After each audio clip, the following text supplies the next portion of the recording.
friends, it's Margaret. I'm glad to be with you guys again for our Read Aloud series. We're on chapter 9, about halfway through our book now, and we're moving into the witch's house next. We have just left Peter and Susan and Lucy. Edmund has gone away, and they are wondering where he's gone. Mr. Beaver says, of course, Edmund has gone to see the witch. He is already under her influence and is working for her. So the children at once can and cannot believe that their brother has been taken by the White Witch.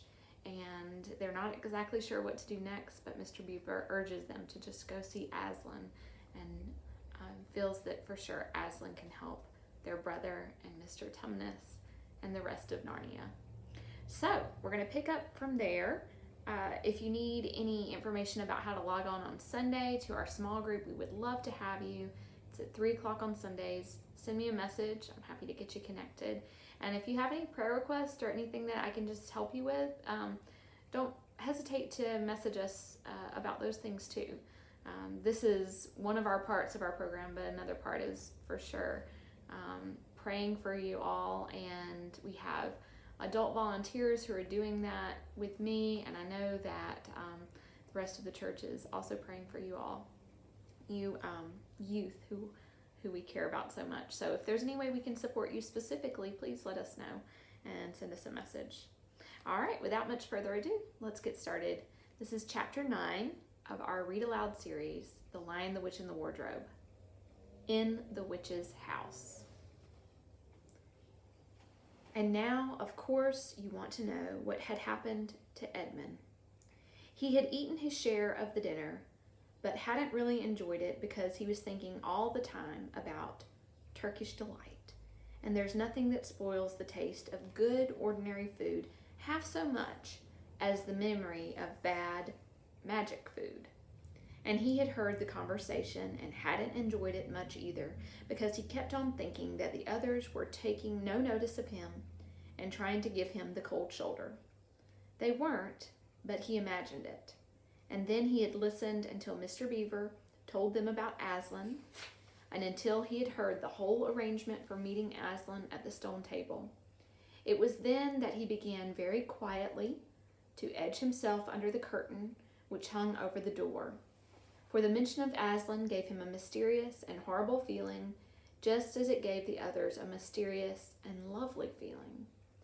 Just as Mr. Beaver had been repeating the rhyme about Adam's flesh and Adam's bone, Edmund had been very quietly turning the door handle, and just before Mr. Beaver had begun telling them that the White Witch wasn't really human at all, but half a djinn and half a giantess, Edmund had got outside into the snow and cautiously closed the door behind him.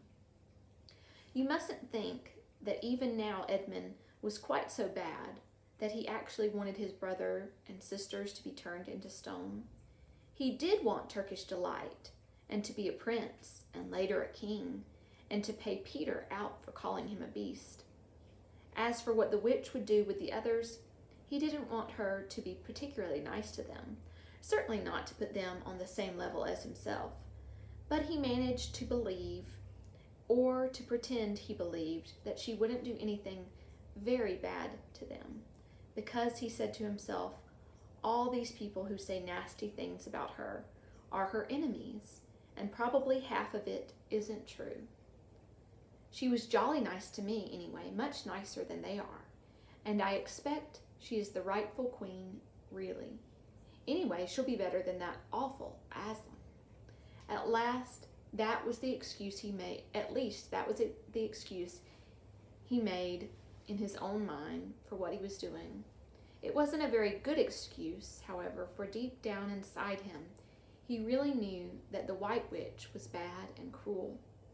The first thing he realized when he got outside and found the snow falling all around him was that he had left his coat behind in the Beaver's house, and of course there was no chance of going back to get it now.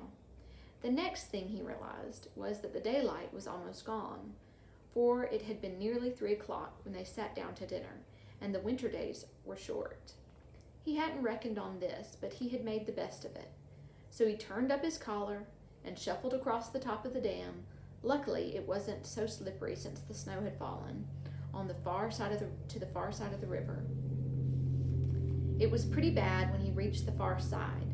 It was growing darker every minute, and what with that and the snowflakes swirling all around him, he could hardly see 3 feet ahead. And then, too, there was no road. He kept slipping into deep drifts of snow and skidding on frozen puddles and tripping over fallen tree trunks and sliding down steep banks and barking his shins against rocks till he was wet and cold and bruised all over. The silence and the loneliness were dreadful. In fact, I really think he might have given up the whole plan and gone back and owned up and made friends with the others if he hadn't to say to himself, "When I'm king of Narnia, the first thing I shall do will be to make some decent roads." And of course that set him off thinking about being a king and all the other things he would do, and this cheered him up a good deal.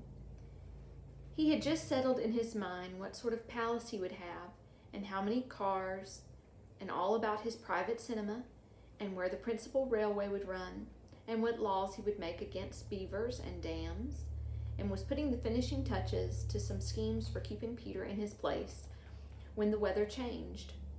First, the snow stopped. Then a wind sprang up and it became freezing cold. Finally, the clouds rolled away and the moon came out.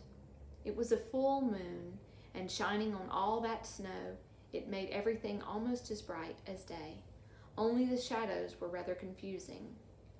He would never have found his way if the moon hadn't come out by the time he got to the other river.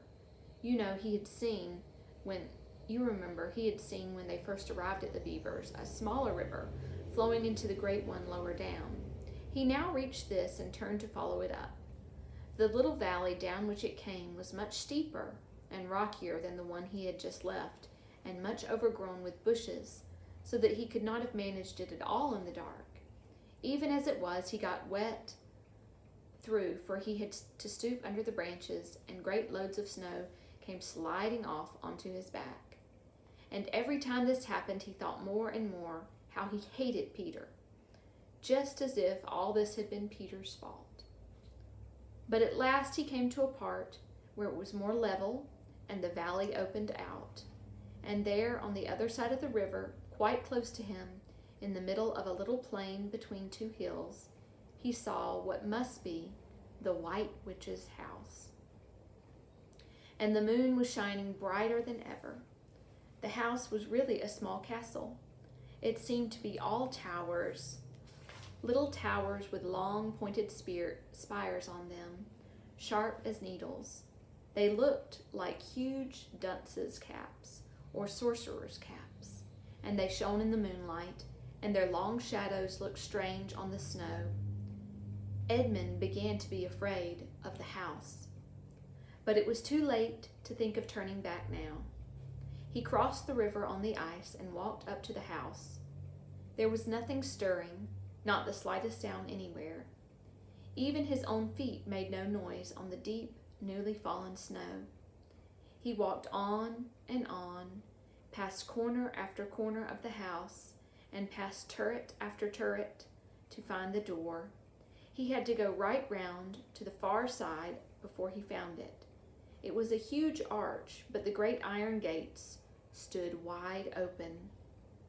Edmund crept up to the arch and looked inside into the courtyard, and there he saw a sight that nearly made his heart stop beating. Just inside the gate, with the moonlight shining on it, stood an enormous lion, crouched as if it was ready to spring. And Edmund stood in the shadow of the arch, afraid to go on and afraid to go back, with his knees knocking together. He stood there so long that his teeth would have been chattering with cold, even if they had not been chattering with fear. How long this really lasted, I don't know, but it seemed to Edmund to last for hours. Then at last he began to wonder why the lion was standing so still, for it hadn't moved 1 inch since he first set eyes on it. Edmund now ventured a little nearer, still keeping in the shadow of the arch as much as he could. He now saw from the way the lion was standing that it couldn't have been looking at him at all. But supposing it turns its head, thought Edmund. In fact, it was staring at something else, namely a little dwarf who stood with his back to it about 4 feet away. Aha, thought Edmund. When it springs at the dwarf, then it will be my chance to escape. But still the lion never moved, nor did the dwarf, and now at last Edmund remembered what the others had said about the White Witch turning people into stone.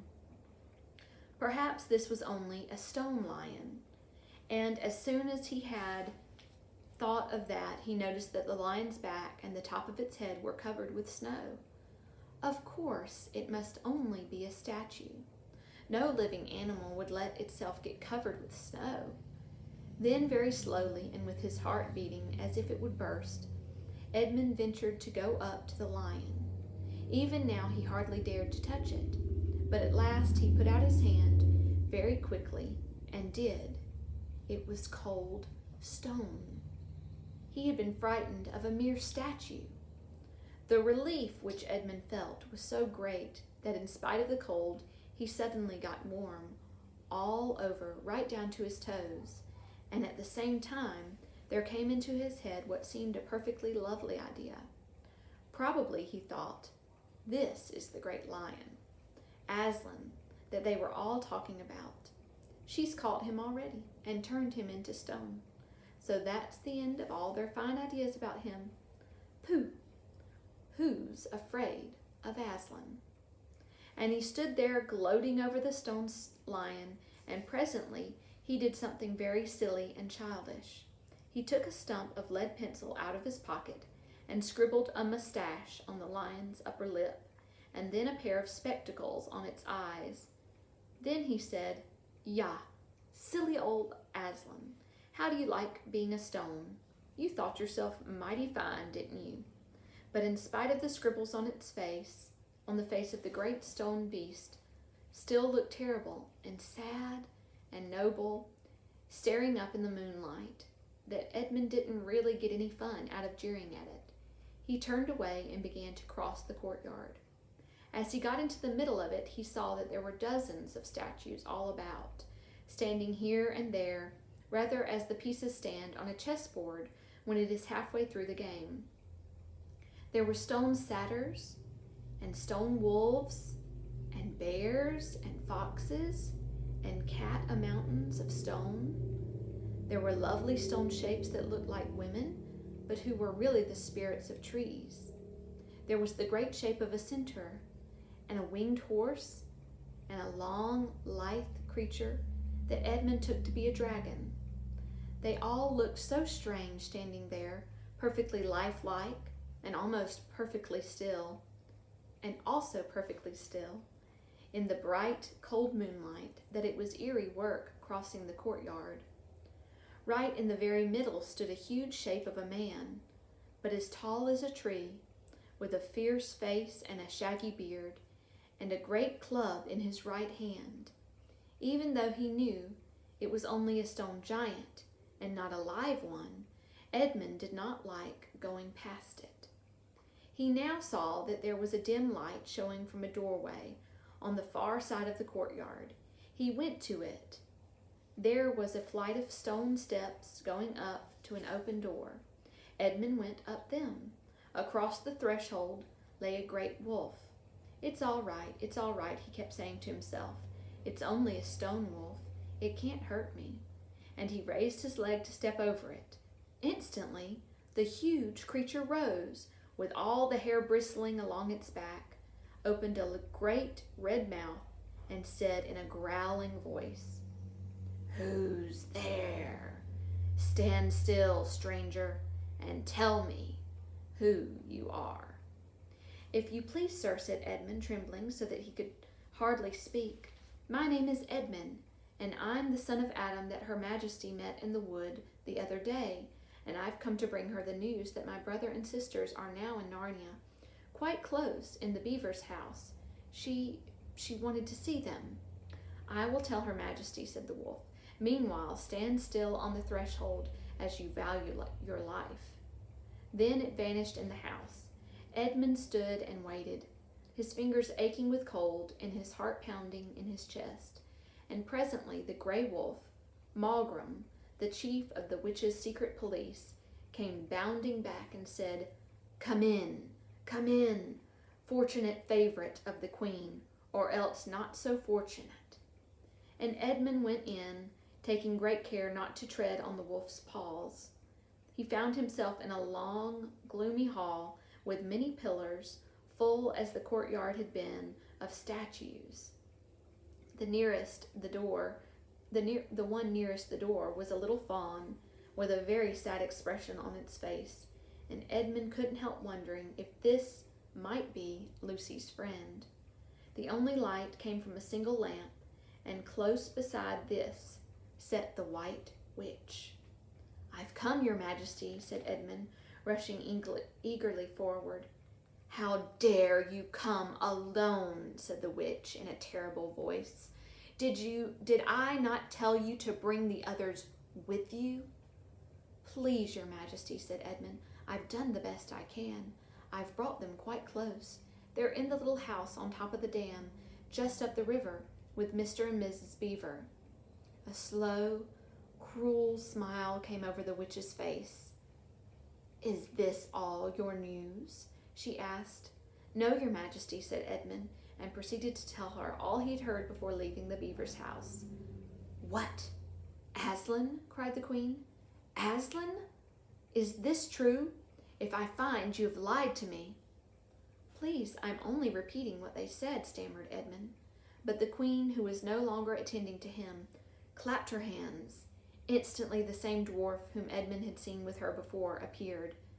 "Make ready our sled," ordered the witch, "and use the harness without bells." That's the end of chapter 9. Check back with us on Saturday for chapter 10 and Sunday at 3 on Zoom for our small group. Hope to see you then. Bye.